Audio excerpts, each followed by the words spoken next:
Hello everybody and welcome back to another EPO video. Joe Biden will become the 46th president of the United States when he is sworn in on January 20th, 2021. That is not up for debate. What is up for debate, however, is who will become the future of the Republican Party. Over the last 4 years, the party has, by most standards, moved to the right, which is the opposite of what most political experts and pundits expected to happen following the Obama era. All expectations and bets were off though when Trump became the Republican nominee in the summer of 2016. The improbable had happened and it was only fitting that the impossible followed that in November. The following era after that election from 2016 to right about now was known as Trumpism, which swept through the Republican electorate and carried them to plenty of surprising victories because of the surge of turnout as a result. Voters were obviously very fond of Trump's populist and anti-establishment candidacy. He directly and often indirectly appealed to these voters through his hatred of the establishment, which resonated especially amongst white, non-college educated voters, which make up the largest chunk of the Republican electorate. His rise, while ideologically on the polar opposite end of the spectrum, was very similar to Bernie Sanders. Both of them could easily be seen as political sociopaths in the sense that their candidacies defied all established precedent and ultimately defied the RNC and DNC's expectations, so much so that they divided their respective parties into separate subsections or wings. Both Sanders and Trump commanded the power of far-left and far-right voters like no candidates have in modern history. The only difference is that Sanders was unable to secure the Democratic nomination as the party opted for more moderate candidates in Hillary Clinton and Joe Biden, while Trump did win the Republican nomination and the more moderate candidates such as Marco Rubio and John Kasich were pushed aside. But looking back at it, it is interesting to ponder what would have happened to the Democratic Party if Bernie Sanders was the nominee in 2016. How much further left would the platform be today? And if he had won the general election in 2016, would the Republicans have gone down a similar route as the Democrats this year and nominated a more moderate candidate to oppose Sanders in 2020?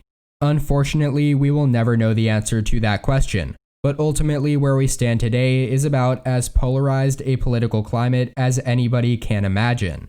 While the Democratic Party has consolidated to an extent about their president-elect Joe Biden, the Republican Party has at least some reflection to do. They were very successful in congressional races this cycle, and are on track to take back the House while retaining the Senate in 2022. If they manage to do so, that would effectively make Joe Biden a lame duck president for the last 2 years of his term. And who knows what that will do to his and Kamala Harris's popularity as the 2024 presidential cycle kicks off. The biggest unknown within the Republican Party, however, undoubtedly, is how Trumpism will be perceived 4 years from now. If Donald Trump avoids legal persecution and does decide to run in 2024, the timing of his decision will certainly play a significant role. If he announces his candidacy very early on, and I mean possibly even on Biden's inauguration day like he has teased at times, it could be that Republican voters stay on the Trump train over the next 4 years. However, one thing that I think is often being overlooked is that once he is officially no longer the president of the United States, he is effectively no longer the leader of his party. Republican senators, representatives, governors, and other prominent figures will hold no allegiance to him like they did during his presidency. So I really don't see any reason as to why any of the prospective 2024 hopefuls would just step aside and let a 77-year-old former impeached president that lost the popular vote twice run unopposed in the 2024 Republican primary. Saying that, of course he still does lead in 2024 polls, and by a lot at that. But how long can that really be expected to last once he is out of the daily media cycle? For all we know, His reputation in the party could tank over the next few years, especially with more and more prominent Republicans denouncing his presidency and character flaws. Personally, I think the most likely scenario is that he does not run, but if he does, I'm not confident at all that he would win the nomination, and he certainly would not go unopposed. So in conclusion, I don't think that Donald Trump should be, nor is he the future of the GOP. Electorally speaking, the GOP's best chance going forward, without a doubt, is to nominate a less polarizing figure.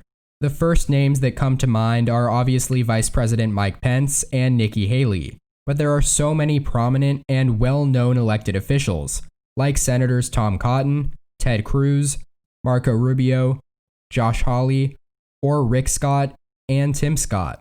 There's also Governor Ron DeSantis, Kristi Noem, Greg Abbott, and so many others like Congressman Dan Crenshaw. The Republicans just have so many options, and good ones at that. It would be such a disservice to not only their electorate, but also their chances in the general election if they don't at least run an open primary that involved some combination of all of the potential candidates that they have. It is way too early to pinpoint exactly who the face of the party will be going forward, but it is time to say this: Donald Trump should not be it. I also don't believe that Mike Pence really has any chance either, not because of his close ties to Trump, but he just lacks all charisma that a politician needs to be successful in a crowded primary field. If I had to place a bet on any one candidate, it would have to be Nikki Haley. She's experienced and more than qualified, while also holding the most significant electoral advantage of any candidate. While it may be unfortunate that I have to say this, because of identity politics, I believe Haley, as a female person of color, would also stand a much better chance against Kamala Harris in the general election than any given white male that the Republicans usually nominate. My dark horse pick, though, would be Missouri Senator Josh Hawley, who's young at 40 years old and a little more representative of the younger generation of Republicans and their ideological positions.